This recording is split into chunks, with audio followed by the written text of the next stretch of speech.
في هذا اليوم الذي تحل فيه ذكرى ثورة الملك والشعب، نرجع بأفكارنا إلى تلك اللحظات الحاسمة التي سمعنا فيها ونحن بالقاهرة في مكتب المغرب العربي مع ثلة من أصدقائنا المجاهدين ذلك النبأ المفزع والحادث الفظيع، ألا وهو اختطاف الجنرال غيوم لجلالة الملك سيدي محمد الخامس وولي عهده جلالة الحسن الثاني أبقاه الله وسائر أفراد الأسرة الكريمة. لقد نزل علينا ذلك الخبر نزول الصاعقة، ولكننا لم نستسلم للحادث ولا اعتبرناه قضاء وقدرا، وإنما عددناه مرحلة من مراحل كفاح المغرب في سبيل كرامته وحريته. ولم تمض نصف ساعة حتى كنت بصوت العرب أوجه نداء القاهرة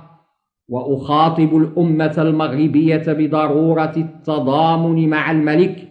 وإعلان الثورة على الاستعمار. وهكذا كانت تلك النخبة المجاهدة التي استجابت للنداء وأحست بتلك الإشراقة في رد الفعل التلقائي الذي قامت به،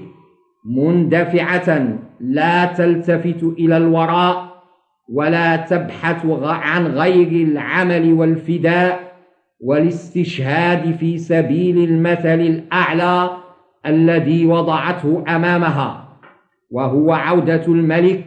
وإعلان الاستقلال. كان علال بن عبد الله شابا من عامة الشعب، ولكنه ملتزم لمبادئه الوطنية، ولم يكن أحد يظن حينما يراه مرارا وهو يقوم مع لجنة التزيين التي كان حزب الاستقلال يكلفها بإعداد الزينة في الأسواق بمناسبة حفلات عيد العرش الكريم، لم يكن أحد يظن أنه سيقوم بأخطر دور في تاريخ الكفاح الوطني، وأنه سيكون أمة وحده وجيشا منفردا